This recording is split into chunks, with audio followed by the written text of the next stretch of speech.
The Vikings were a great team in the 2024 regular season, and a large part of that was due to the stellar offensive line play they had throughout the year. Even with Christian Darrisaw going down earlier in the year and Cam Robinson stepping into his place, they still were able to be very productive offensively and had a very successful regular season protecting Sam Darnold and creating points and explosive plays. Here's a great example of some of that offensive line play I just talked about.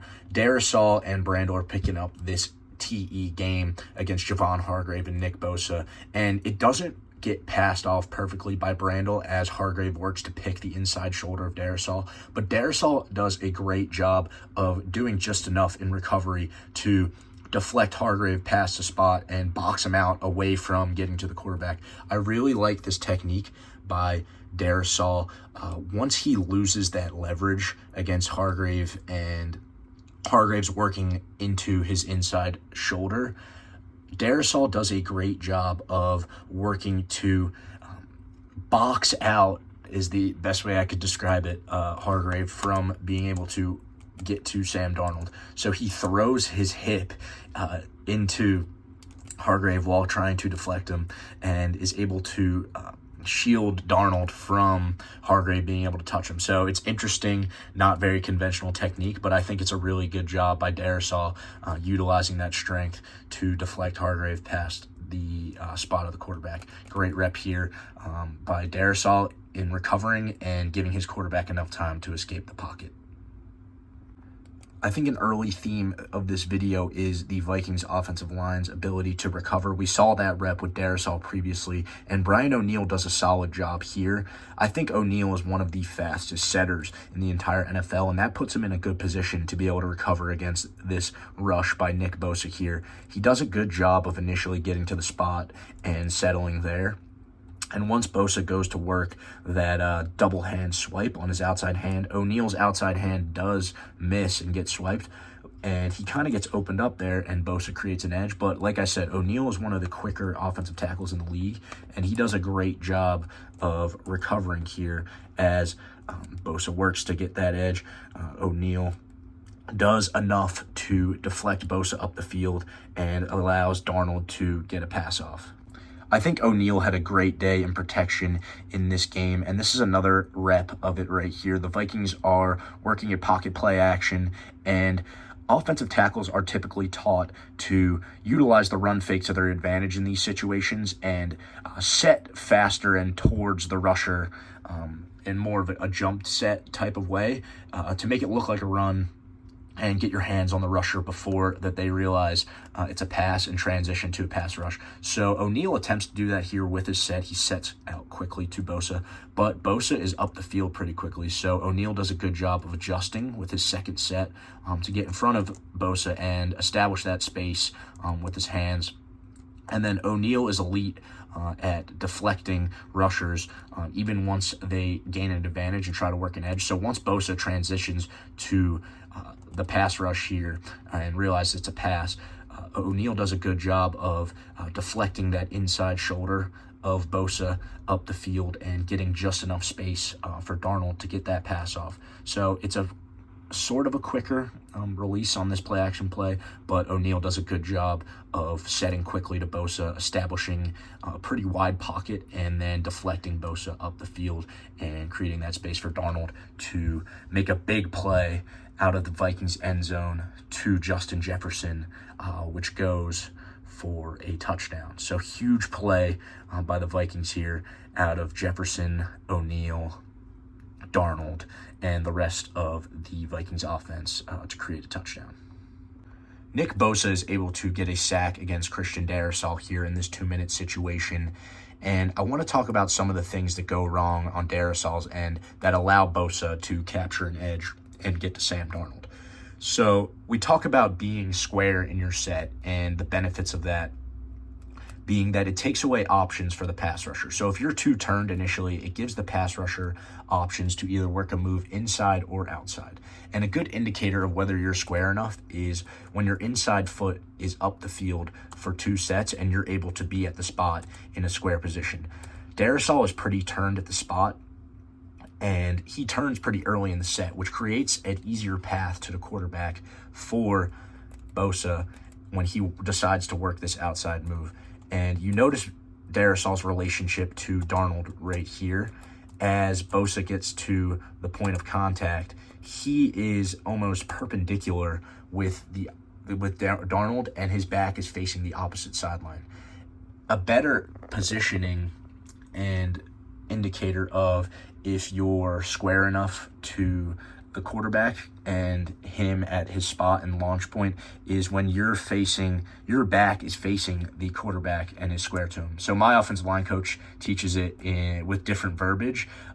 That's not as family friendly, but that's the basic principles of it. Is if your back is facing not the quarterback, but is facing the sideline at the point of contact, you're probably not in as square of a position or as good of a position as you want to be. The other thing is Darisal's punch here. So his outside hand lands down the middle of Bosa's chest right there, and Bosa's easily able to swipe it because when that outside hand misses the aiming point of the outside pec, Bosa's the outside part of his body is free to continue to work the edge and work the rush. And with the leverage of Darrisaw already being compromised by him being too turned, Bosa's able to easily swipe away that outside arm and capture that edge and get to the quarterback. So his initial set puts him in a compromised position through being too turned and giving up too much of an edge. Some options would be to set more vertical and be more square at the spot to put yourself in a better position to land that punch to the outside pec and be in a better position to deflect Bosa up the field. But with giving up too much of an edge there and then your outside hand landing down the middle of his chest as opposed to on that outside pec, Bosa's easily able to swipe his hands away and then work that edge that was already there and get to the... All right, so here's the situation. Vikings up 3, 11 seconds left, trying to put some points on the board before halftime and extend that lead going into the locker room. They're starting on the 49ers 39-yard line, trying to get into field goal range here with 11 seconds left, and they do a fantastic job in protection, giving Sam Darnold time to read the field and then step up and scramble. Two guys I want to highlight in particular here. Number one is going to be Blake Brandel, number 64. He draws a one-on-one against 92 here, and he does a great job initially with his setting 92 face mask to face mask there, and his hands aren't perfect on this rep. 92 is able to get into his chest and work that swim move, but he does a good job trying to replace his hands after 92 gains leverage in that area, and then also does a good job deflecting 92 past the spot. You see that right hand land on that right hip of 92 as he goes to work that swim, and he deflects 92 just enough up the field to give Darnold time to step up and continue the play. I also want to highlight Ed Ingram here. He does a good job. Initially, the center and right side are sliding three guys to, it looks like this linebacker here, and then your two defensive linemen. And Ed Ingram does a good job initially of working with Brian O'Neill to stop 99, who's rushing in that play side B gap or that slide side B gap. And then as the play goes on and 99 works to Brian O'Neill, Leonard Floyd tries to get into the mix here, but Ed Ingram has other ideas. Bounces him out of the club there, keeps him out of the pocket, keeps it clean for Sam Darnold. That's just a fun rep there by Ed Ingram, using his strength and his natural leverage advantage over 56 in that department to keep him out of the play. And Sam Darnold's able to step up in the pocket and scramble for a big gain and turn it into a chip shot field goal for his kicker. This is some good zone scheme execution here by the Vikings on back-to-back plays. Starting here, I want you to notice this play side single first. This is an absolute battle by the left guard and center and number 90 here. He does a good job not giving up much positioning initially off the combo, but the center is able to get to his play side number which ends up actually being a disadvantage to the play because Fred Warner flows over into the play side B gap so hard. But it ends up working out because the center gets just enough of 90 to prevent him from making a play on the running back here. And 64 is able to work up to Fred Warner and initially drive him past the spot and open up the hole a bit for the back. And then this backside B block by the right guard and right tackle Ingram and O'Neal is pretty solid, starting with Ingram's BIP into 99, and then he's pretty patient working up to 59, who looks like he's playing two gaps here and trying to read through the play. So they're patient and are able to get some vertical displacement on that initial defensive tackle through that high leg and low leg. And Ingram also does a good job at the second level of covering 59 up and continuing to open up that lane for 32 to run to. So great execution there on that backside B block by Ingram and O'Neal, allowing their running back to find a hole on the backside and pick up an efficient run for the Vikings. So good execution on this zone scheme here. They get just enough on that play side single and then are able to lock it up on the backside and let that play hit. All right, very next play, Vikings try to get downhill again and execute pretty well for another pretty big gain on the ground here. And we highlighted the absolute battle between Kevin Givens and Bradbury on the last play. And the offensive line gains the upper hand here with this play side guard and center combo here on Kevin Givens. I think Brandel does a great job of not really going anywhere with his BIP. These backers are slow playing. Looks like they're two-gapping, so they're playing the run pretty slowly. So Brandel knows that he's going to have some time to wear out number 90 and create some vertical movement there. So he does a good job with his BIP, not really going too far outside with his first step and works right into 90. And then Bradbury does a good job of driving him up the field. So really good rep there out of the play side guard and center, working up to number 59 there. And then on the backside again with this B block, Ingram and O'Neal do a great job. Ingram with a great BIP initially. Doesn't have amazing leverage with Fred Warner moving into basically head up on him. So has to get that second foot in the ground, let O'Neal take over, try to capture that inside number of the 3 technique there, and then has to work up pretty quickly. Fred Warner plays into the play pretty well by trying to play that backside C gap, and that creates a big hole.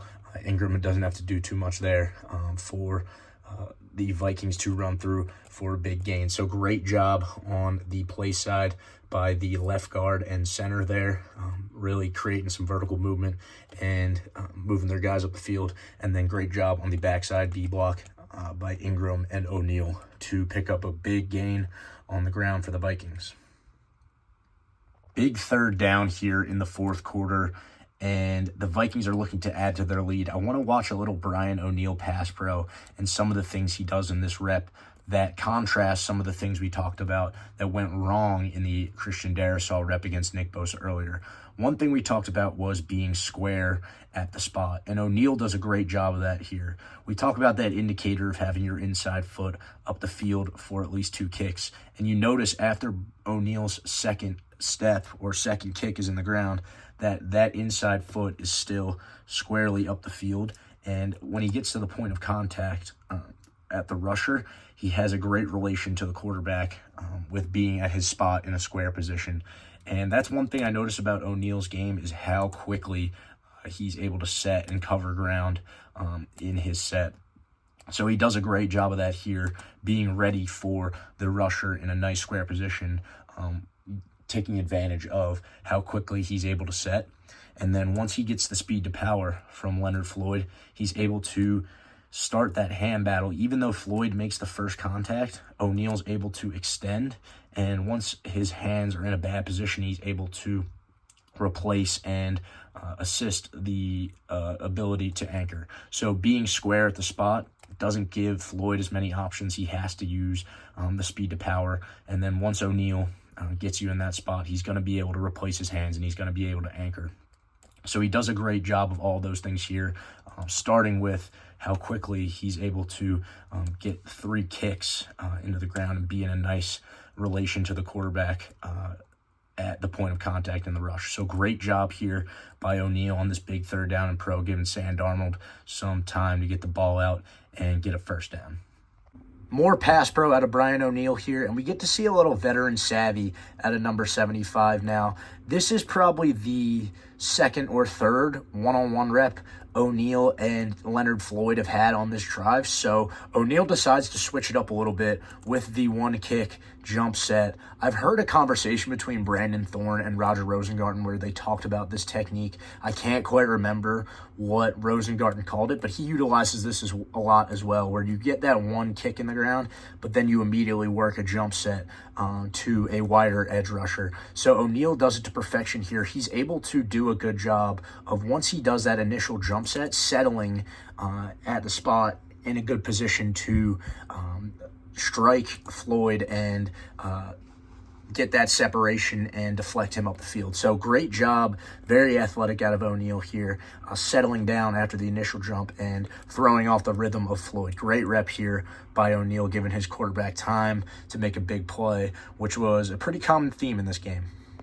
O'Neal had some great pass pro reps on this drive. This is the last one I want to watch here, where we talked about some of the qualities O'Neal has in his protection game that are super elite, including the speed of his set. You see that again here as he's able to get to a really good spot against Gross Matos before the point of contact. But one thing we saw earlier but didn't highlight as much is his ability to recover. Look at his hands where they land on this strike attempt by O'Neal. Gross Matos is able to get right into O'Neal's chest, and O'Neal does a great job of fighting to gain leverage with his hands and circle them underneath Gross Matos and get that advantage as far as hands go. And he's also able to, at the same time, find an anchor despite being in such a bad position. So that athleticism you see in the set carries over to his ability to recover with his hands and anchor, and he does a great job of eventually finding it here and giving Sam Darnold time to get a pass off. So another good rep where not everything goes as well as it did before, like we saw in some of those earlier reps, but he's able to recover with his hands and eventually find his anchor to give Sam Darnold some time.